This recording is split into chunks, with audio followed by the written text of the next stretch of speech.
결국 자기소개서를 쓸 때는 그러니까 이런 것들을 다 거치고 나면 이제 자기소개서를 쓰게 되잖아요. 자기소개서를 쓸 때는 문항의 의도 자체에 이제 집중을 해야 되는 거죠. 1번 문항과 2번 문항은 공통 문항이니까 저 문항들에서 그럼 무엇을 나타내야 되는가, 무엇을 나타내야 되는가라고 하면, 그러니까 오늘 드린 양식에 보면은 자소서 번호라고 써 있는 부분이 있거든요. 그게 무슨 뜻이냐면은 우리가 문항의 의도에 맞게 쓰는 거예요. 그러니까 이 앞에서 했던 내용들만큼 잘 쫓아 오셨으면 분명히 내 학생부에 나타나 있는 나의 여러 가지 속성에 대해 생각해 보게 됐고, 그 다음에 지원하고자 하는 계열이나 학과의 속성도 생각해 보게 됐고, 내가 강조해야 되는 것도 어떤 건지도 됐고, 또는 내가 보완해야 되는 것도 어떤 것도 다 됐고, 그러니까 쓸 거리가 다 되면 그 다음에 여기다 배치해서 집어넣는 거라는 거예요.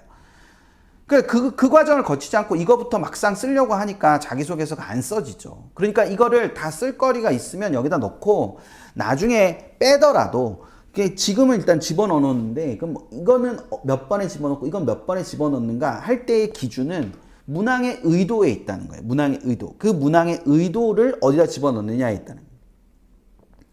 그럼 1번은 뭘 보여주는 거냐? 고등학교 재학 기간 중 자신의 진로와 관련 어떤 노력을 했는지 본인에게 의미 있는 학습 경험과 교내 활동을 중심으로 기술해달라 그랬으니까 1번에서 드러나야 되는 건 이 두 가지입니다. 학업 역량과 발전 가능성. 이 두 가지가 드러나야 됩니다.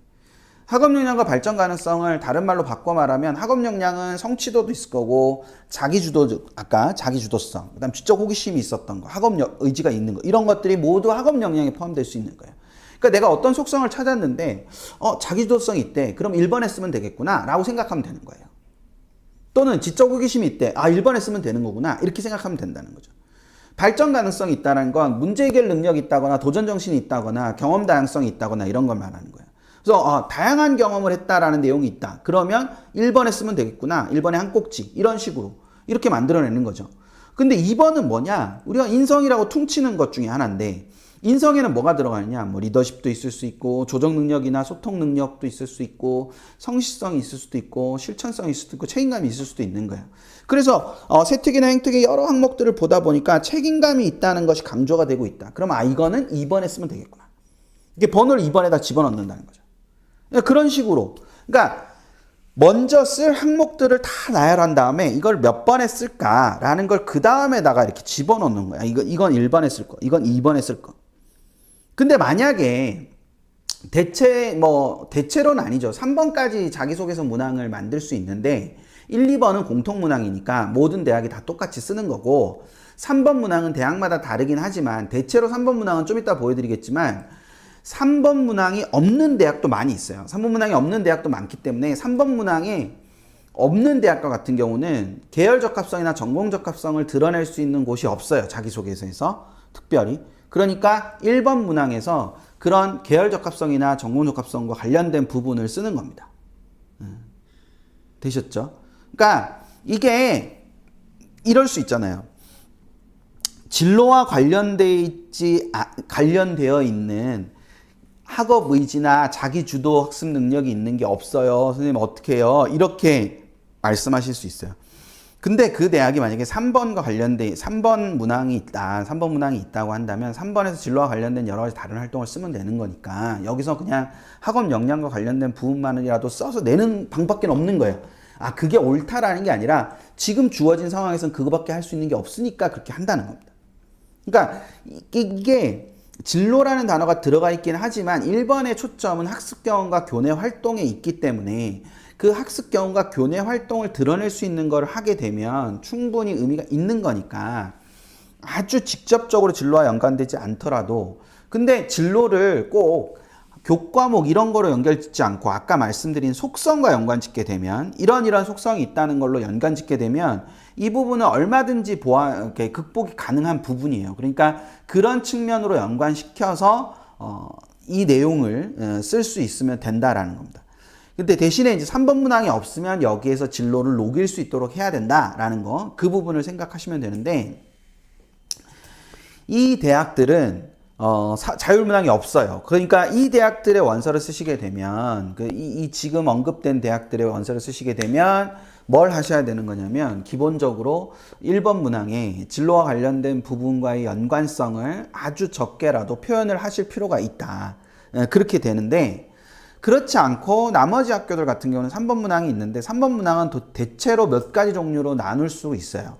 이렇게 몇 가지 정도로 나눌 수 있는데 서울대 같은 경우는 이제 책 2권과 선정 이유를 쓰는 거니까 여기에서 진로를 드러낼 수 있죠, 충분히. 예, 그러니까 사실은 이게 형태만 다를 뿐 지원 동기나 지원 동기나 노력의 과정이나 이런 부분하고 같이 연결될 수 있는 부분이어서 이거는 완전히 떨어져 있다고 보기 어렵고, 중앙대처럼 지원자의 우수성이 있는 사례를 들으라라고 얘기할 때도 역시 마찬가지로 여기서 또 진로와 연관된 지원자의 우수성을 드러낼 수 있는 거잖아요. 그럴 수 있는 거니까 크게 문제되지 않습니다. 그러니까 어쨌거나 3번 문항이 대학 자율문항으로 있는 경우는 지원 동기라든지 또는 앞으로의 계획에 대해서 묻고 있는 학교들이 많기 때문에 진로와 연관해서 쓸 수 있는 부분이 있으면 된다. 근데 여기서의 진로라는 것도 지원 계열이나 학과에 대해서 인지하고 있다는 게 핵심이에요. 그러니까 이 학과는 뭐 하는 곳인지, 이 계열은 뭐 하는 곳인지, 제 개념으로 말하면 앞에서 말씀드렸던 속성이라는 부분이 있잖아요.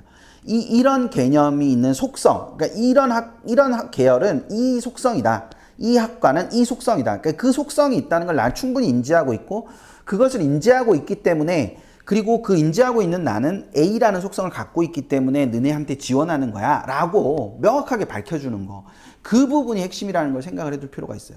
그러니까 전공 적합성이라는 걸 너무 어렵게 생각하실 필요가 없고, 그 활동이 없다? 활동은 없을 수 있지만 속성이 없을 수는 없어요. 속성은 있을 수 있는 거예요. 그 속성이 조금이라도 연관이 있으니까 그 학과를 지원하는 거지, 전혀 그렇지 않은 학과를 지원할 수는 없는 거기 때문에 지원을 한다면 그 학과의 속성이 무엇인가에 대해 생각을 해볼 필요가 있을 것이다 라는 거, 그 부분을 염두에 두실 필요가 있는 거예요.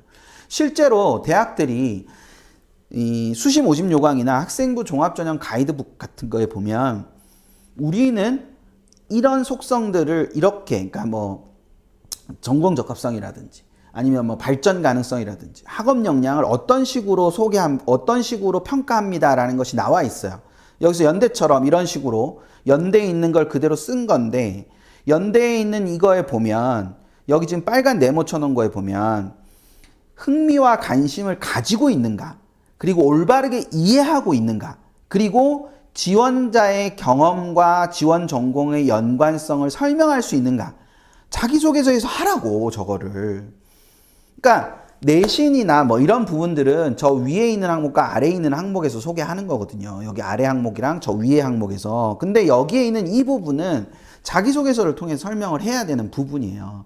그러니까 얼마든지 전공 적합성이라는 것을 설명할 수 있는데, 그것이 내가 이런 활동을 했다라는 걸 요구하는 게 아니라 제대로 이해하고 있니? 너네? 그리고 연관성, 너의 활동, 너의 경험과 전공의 연관성을 설명할 수 있니? 라고 얘기하는 거잖아요. 그러니까 그 부분을 생각하시는 게 무엇보다도 필요하다라는 점, 이제 그걸 좀 생각을 많이 해두셨으면 좋겠다라는 겁니다. 뿐만 아니라 중대 같은 경우에는 다빈치나 사회통합이나 고른기회 같은 경우는 전공 적합성이라는 용어 자체가 없어요. 탐구형 인재에서만 전공 적합성을 보지, 이 다빈치형에서는 전공 적합성이라는 걸 보지 않습니다. 그러니까 그냥 통합 역량이라는 것으로서 경험의 다양성이나 깊이를 표현하는 거예요. 그래서 아까 중대에 너의 우수성을 표현해봐라 라고 했을 때, 이 다빈치에 지원하는 경우는 경험의 다양성이나 깊이를 드러내는 게 필요한 거고, 탐구형에 지원하는 경우는 전공과 관련된 깊이를 표현하는 게 필요한 거예요.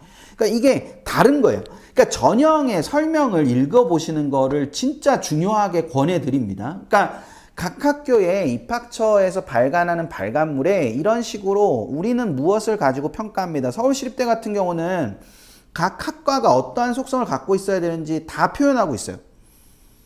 서울시립대 지원하지 않더라도 서울시립대에 나와 있는 그 표현들, 부산대에 나와 있는 표현들, 아니면 서울대 2024에 있는 교과목, 이수 교과목, 그 다음에 뭐 동국대의 그 학과 가이드북에 있는, 동국대 학과 가이드북이 되게 좋거든요. 동국대 학과 가이드북을 보면서 볼 수 있는 방법, 다양한 방법들이 있습니다. 그러니까 그런 것들을 생각하실 필요가 있어요.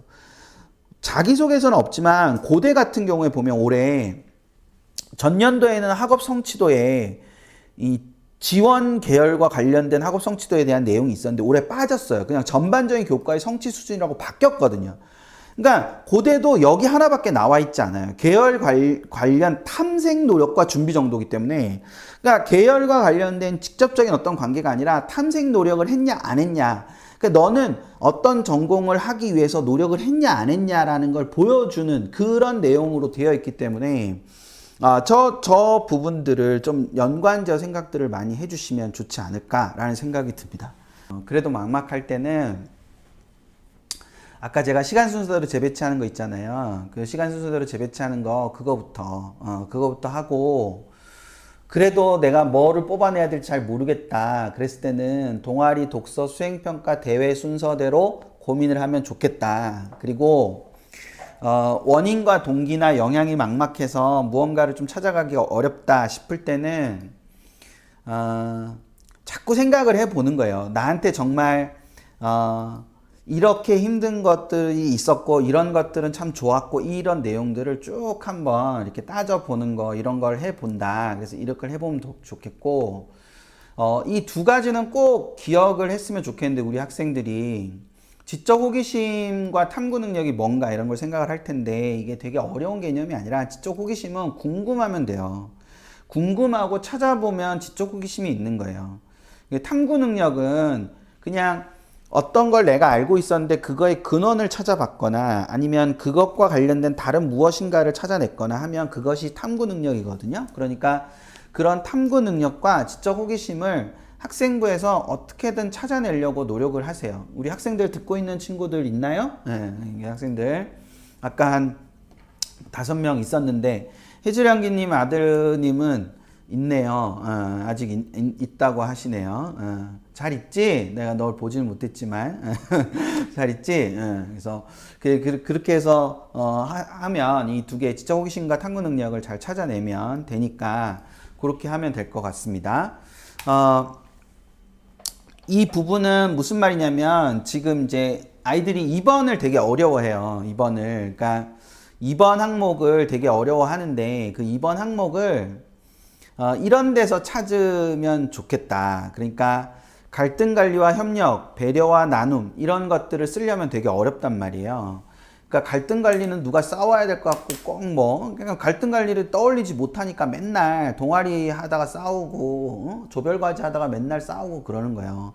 그게 아니라 갈등 관리와 협력은 조정 능력이나 소통 능력이 있다거나 리더십이 있으면 갈등 관리와 협력을 드러낼 수 있고, 배려와 나눔이 거창해 보이지만 배려와 나눔을 하기 위해서는 성실성과 실천력과 책임감이 있어야 돼. 그러니까 내가 책임감과 실천력이 있는 어떤 사례를 들어주면 이번에서 충분히 배려와 나눔에 대한 이야기를 할 수 있는 거니까 그걸 꼭 배려와 나눔 또는 갈등 관리와 협력 여기에만 모든 초점을 맞춰서 보려고 하지 말고 조금 다른 각도에서 접근을 해서 보려고 하면 좋겠다라는 거, 그 부분을 같이 생각했으면 해서 요거 내용을 써줬으니까 이거 아이들한테 이렇게 보여주면서 이렇게 한번 해봐 라고 해주시면 좋을 것 같습니다. 자, 그렇게 생각을 해주시면 될 것 같고요.